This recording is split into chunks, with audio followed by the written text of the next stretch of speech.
Hi, Facebook friends. Helen Archontou here, CEO of the YWCA of Northern New Jersey. So happy to have some time with you today on Wednesday afternoon.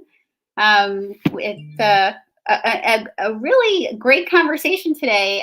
One that I wish that we had had 6 months ago, but the reality of it is, it's a great conversation to have at any point now that we are especially working from home so much. We know that about almost a year ago now, many of us moved to working from home as a full-time experience. And also, many of us were not necessarily set up for that. And no one necessarily anticipated a year later we would be doing it. So some of us created some makeshift setups just to kind of get through a few weeks, and then found ourselves 6 months in and, still working in this makeshift work from home office. I know personally for me, it's been very challenging because it's almost like setting up work from home offices for multiple people in my house. I have one set up so that I can be doing my Zooms and my Facebook Lives and my work. My kids, two different kids, have to have their setups for school. My husband, has his set up, and my mother, my 90-year-old mother, who's also using Zoom and, the laptop for her, activities also. So sometimes there's multiple setups happening in one house as well. So there's a lot of challenges to all of this. Having your own private space and not having people walk in and around your view, and kind of managing, everyone having what they need to be able to be focused on their work. So with all of that, we thought it was a great opportunity to talk about work from home setups and home offices, and learn some tricks and tips from an expert. So we're so happy to have Jackie Romano with us today. She's the owner of Realign Design, and she's going to talk to us about some realistic ways to create a functional work area that will complement your home. She brings over 20 years of diverse design experience to this conversation today, which is wonderful. She's an award-winning designer, and she's worked as a creative problem solver for Fortune 100 and Fortune 500 companies. She's now an entrepreneur with her own business, and she can help anyone make the most of their space, which is really an absolute gift for sure. Whether you're selling your home and you just want to get it set up for that process, which we know there's a lot of that happening right now for sure, or just wanting to set up a short-term rental, or just set up your space for your home office. She's got the skills for all of it. She's certified in staging design, and she's also a member of RESA, RESA, and IAHSP. I'm going to have her tell me what those stand for because I don't know. And she's also a short-term rental specialist. So with that, welcome, Jackie. Thank you for joining us. Thank you so much for having me. What an introduction. That was fabulous. Thank you. Well, I'm so excited to talk to you. As I said, when we, hopped on, I wish I was talking to you months ago, because it really would have helped a lot of my frustration and, anxiety in terms of setting up my space. Before we get started, tell us what the alphabet letters stand for, RESA and IAHSP, because I couldn't do that for everybody. Sure. No, they're just staging associations. So okay.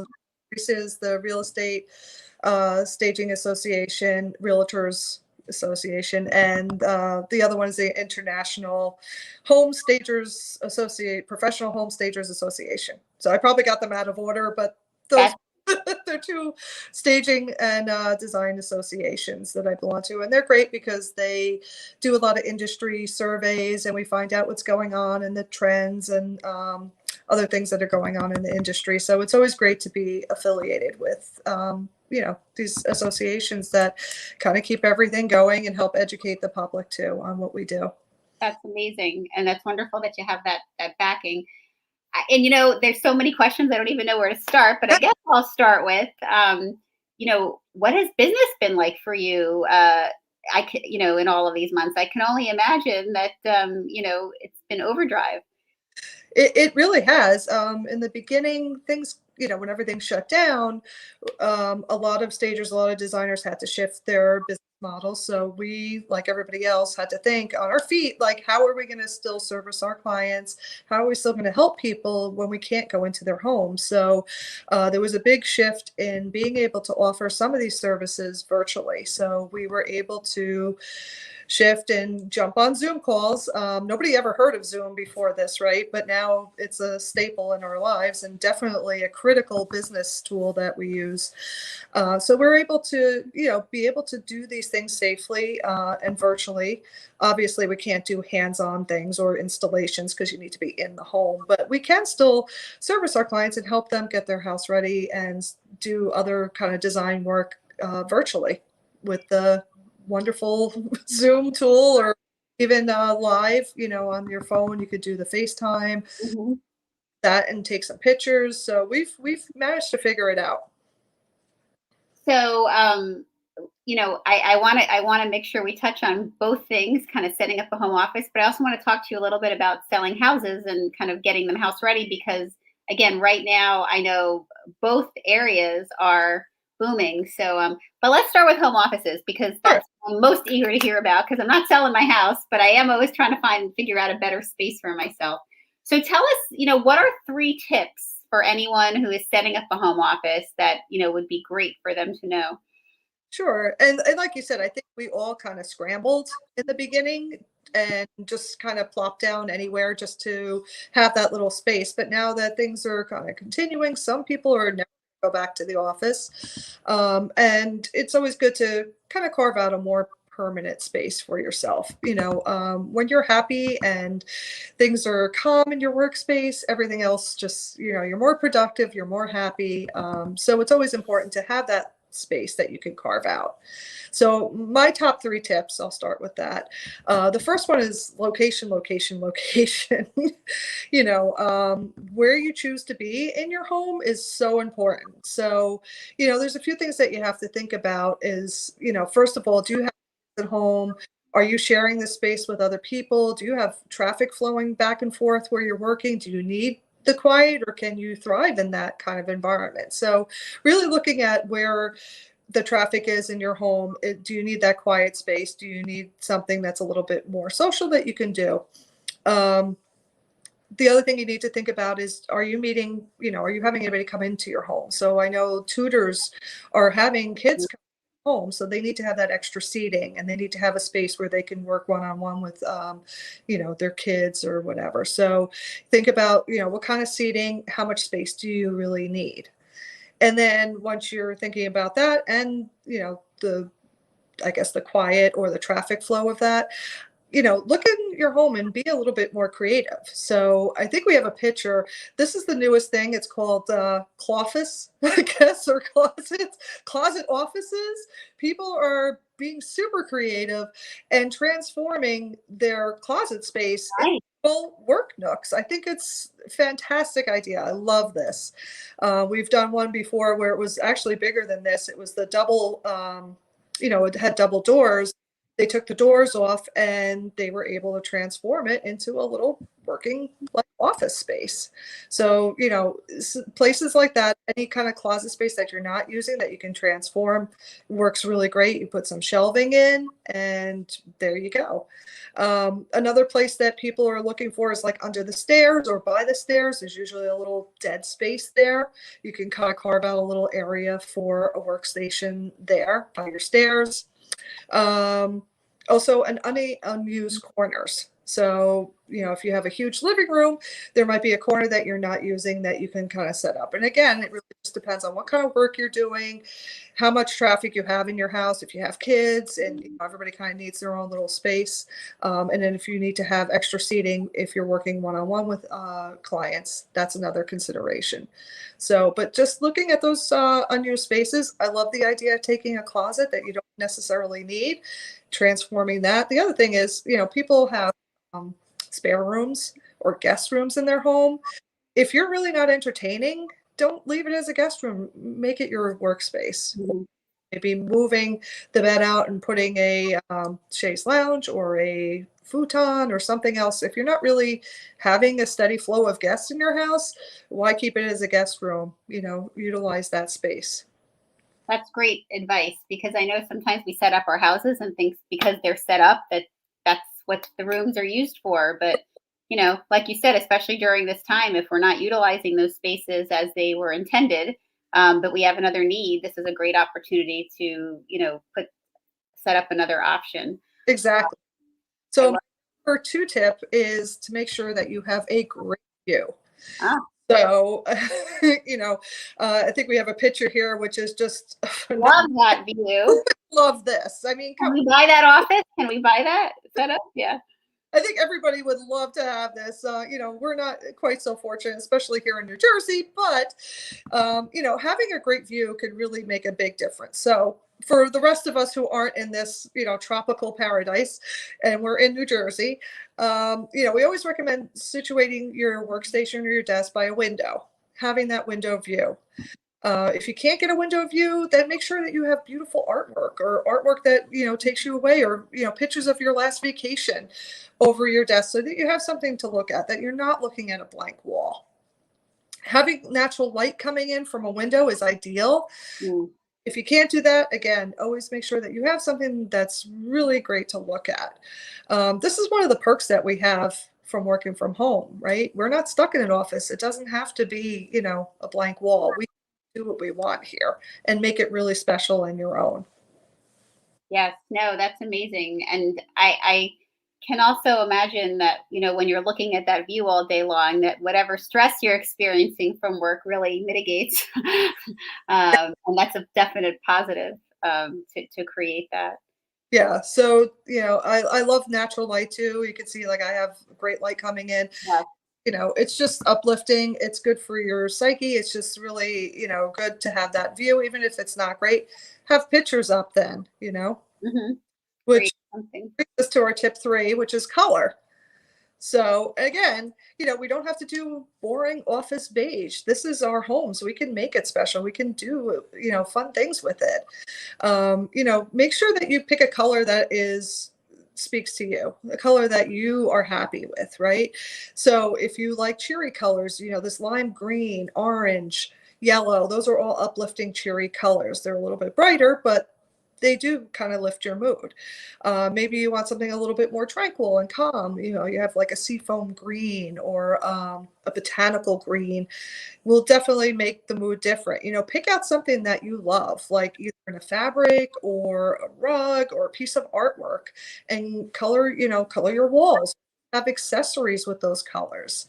We have great not window, wall coverings. They're like a contact wallpaper from MDC, and they have just gorgeous fabric, colors and textures, and it's just not your grandmother's wallpaper, right? There's just amazing what they're doing with the wall coverings these days. So maybe just do one wall. It's your house, and it's easy to take on and off, so you don't have to worry. Again, it's not your grandmother's wallpaper where you're, working with the paste and everything else. They make it really easy to kind of change up the look. So do something fun, do something that speaks to you in this area.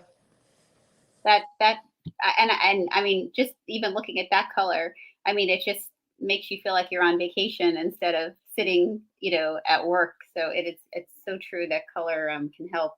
Yeah, and color definitely transforms. So, we love doing paint.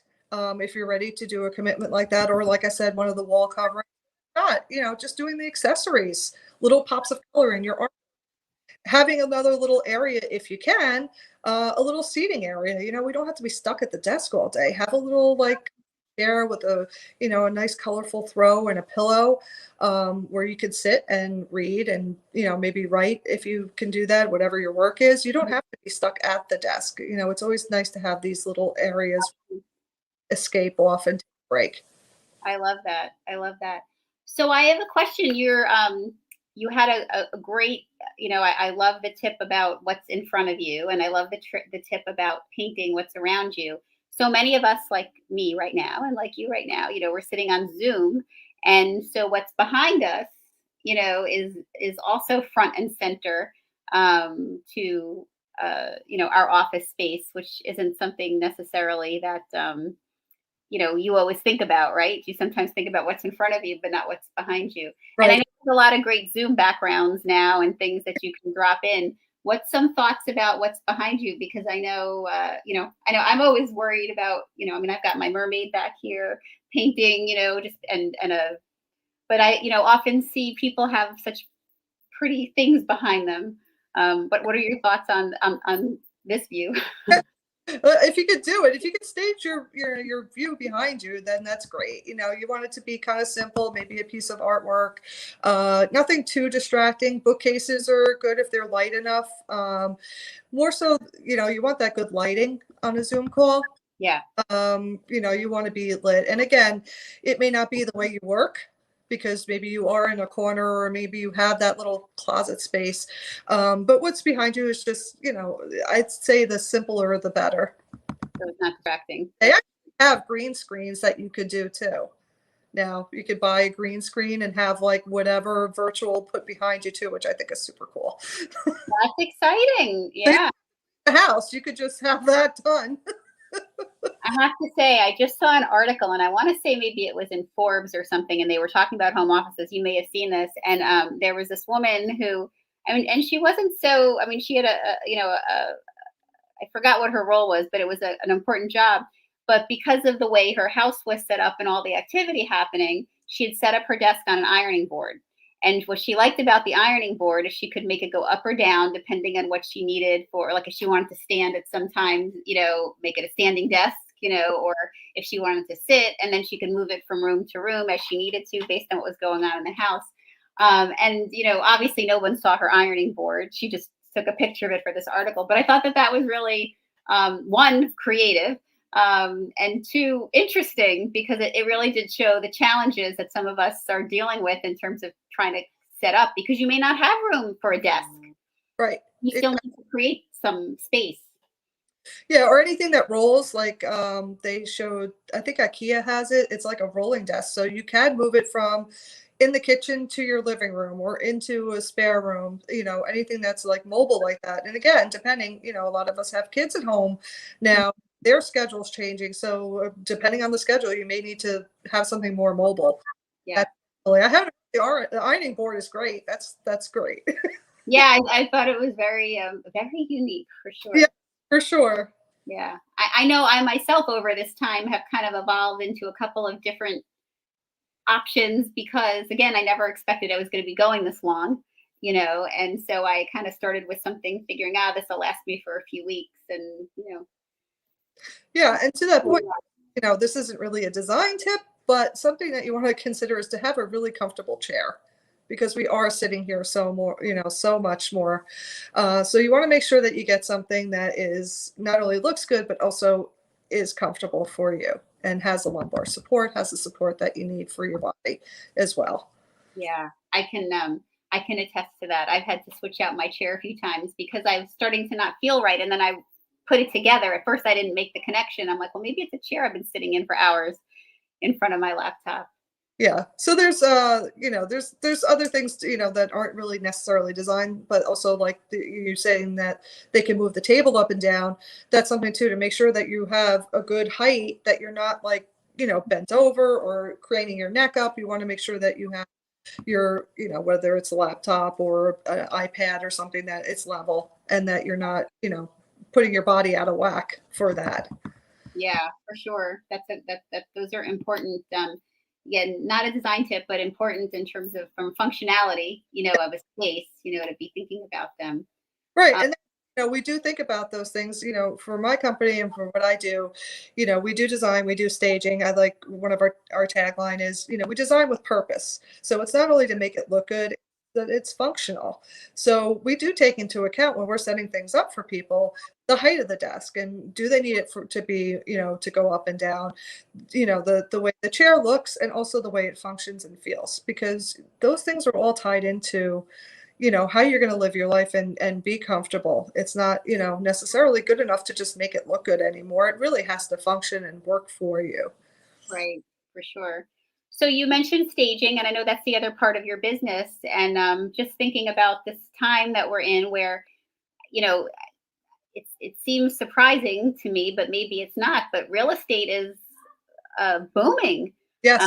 booming, booming, booming. Houses are going up and off the market so quickly that they're barely having time to list them.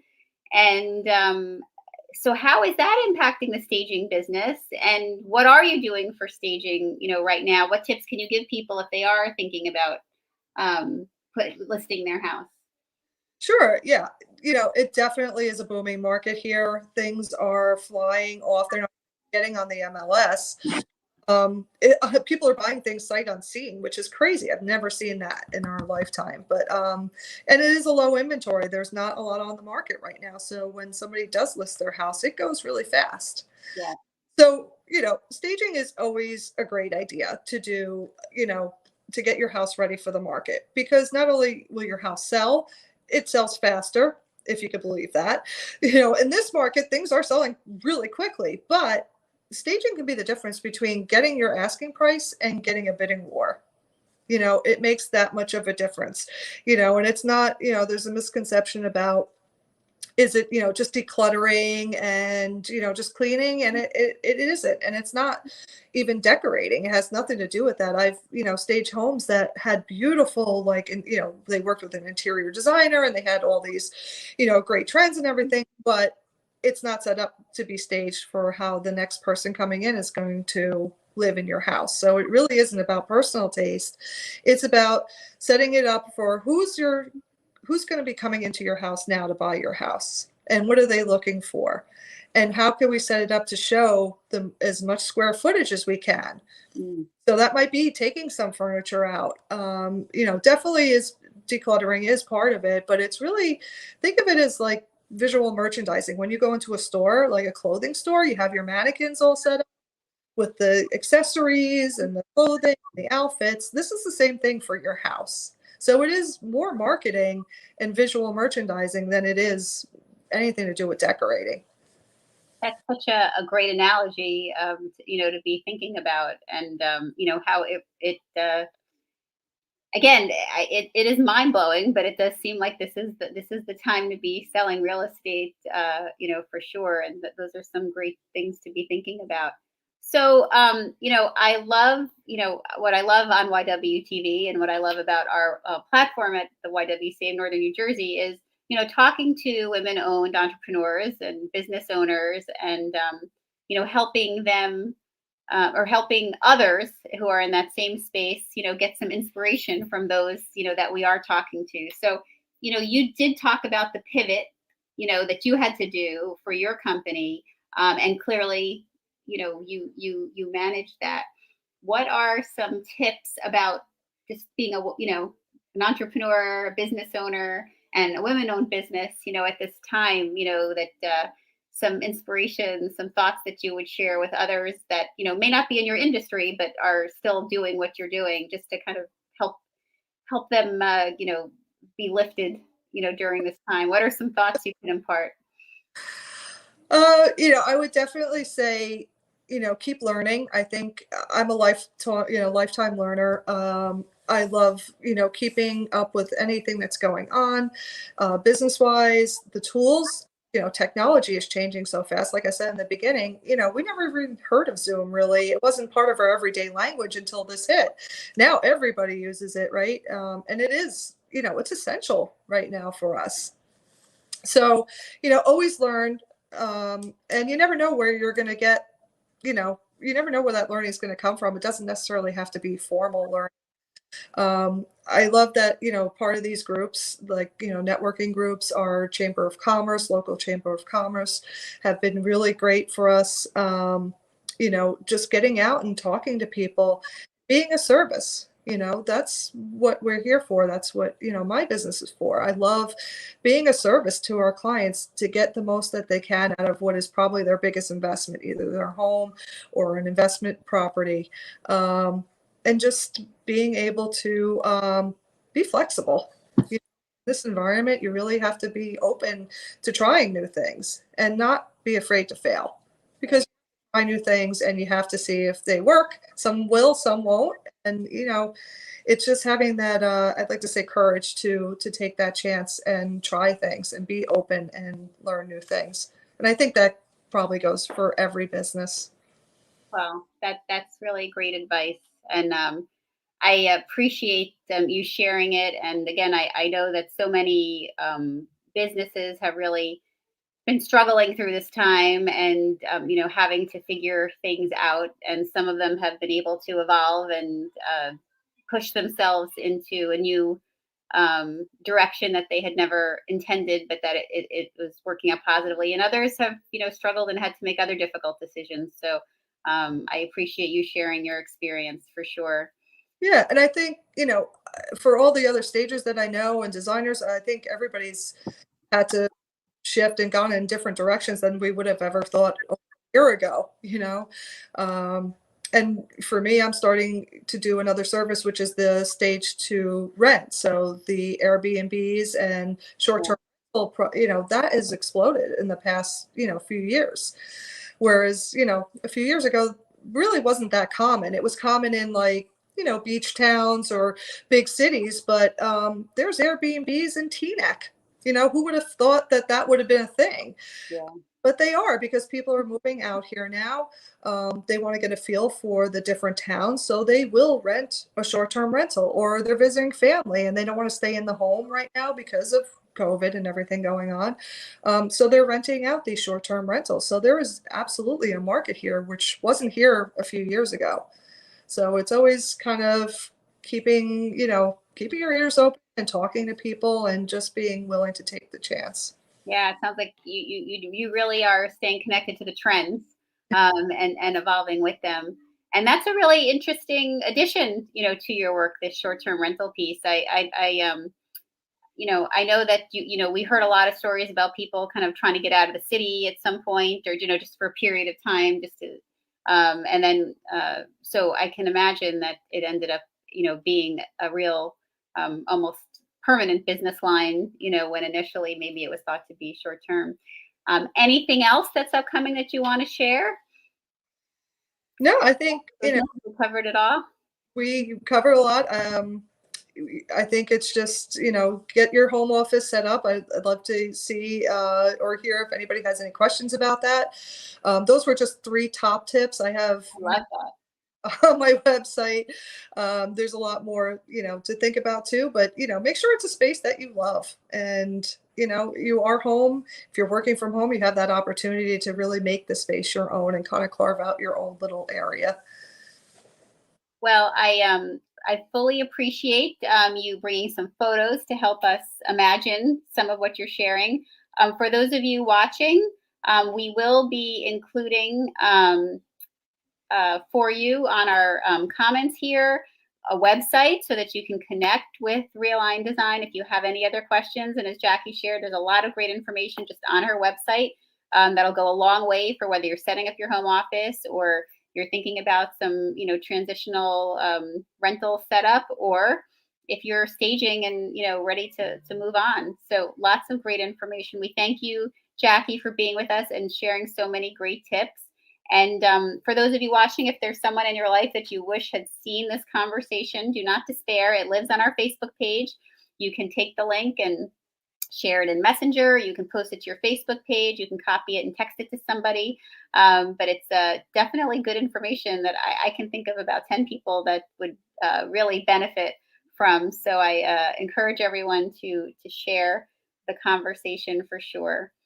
And with that, we have more conversations set up for you this week. Tomorrow, it's just Thursday already for many of us, because some of the world had Monday off for President's Day. We're feeling a little wonky this week about what day of the week it is, but it is Wednesday, I think. And so, which means tomorrow is Thursday, and YWTV World Thursdays, where we share the mic now and we amplify the voice of Black women in our community. And I'm so excited that we will be having Rolanda St. Felix on for a great conversation. And I look forward to sharing this space with her then, and sharing that with all of you. And on Friday, I know that we're going to get walloped with more snow in the New Jersey area tomorrow from what they're saying, and not just a little bit of snow. So in your mind, when you start thinking about summer and summer camp, we got you covered. We got you covered. Summer camp conversation is going to be on Friday. We have our camp manager, Daniela Pinto, who's going to talk with us and give us a sneak peek about what to expect. So I can't wait for that. And if nothing else, just so I can visualize warmer weather and fun outdoor activities, which we look forward to getting back to. We hope that for anyone who is used to joining us for a Women's Leadership Conference, as we've shared, we are still doing it. We are not letting the opportunity go to lift up and inspire the women in our community, but we are doing it a little bit differently because of this time that we're in. So we ask you to join us for a virtual conference that'll be some weekly conversations with some very inspiring women. And we hope that you schedule them into your calendar so you have a little me time each week to be lifted. And let me tell you, we've got 4 amazing women to talk with you and lift you up, and you deserve some time for yourself. So please put it on your calendar, and we will end our month with a wonderful online networking event where we can bask in all the great information we learned from these great women throughout the month. So dates are coming, so you can save the date and mark your calendar, and we look forward to you joining us then. And for anyone who is interested, girls ages 15 to 20, we hope you can join us for the Color Complex. It's a conversation that we'll be having to raise awareness about the impact of colorism in our communities and around the globe. And it will be on February 26th from 7 to 8:30. We're dropping the links for a lot of how you can sign up for our Eventbrite for our Women's Leadership Conference. You can sign up on Eventbrite for the Color Complex. Lots of great opportunities for you. So with that, we hope everyone has a great day. Prepare for whatever you need to do to get ready for your snow. But most importantly, think about your office space. Think about where you're sitting every day. And let's take some of the great tips that Jackie has given us and put them into action. Jackie, thank you so much for spending this time with us today. Thank you so much. It's been fun. Well, and we look forward to continuing and checking in with you again, because depending on how long this goes on, we may need some more updates on ways to keep things fresh. So, but good luck, congratulations with doing your pivot, and keep up the great work and keeping the rest of us organized and and ready to go. Thank you so much. All right, everyone, have a great day. Thanks for spending some time with us, and we'll see you.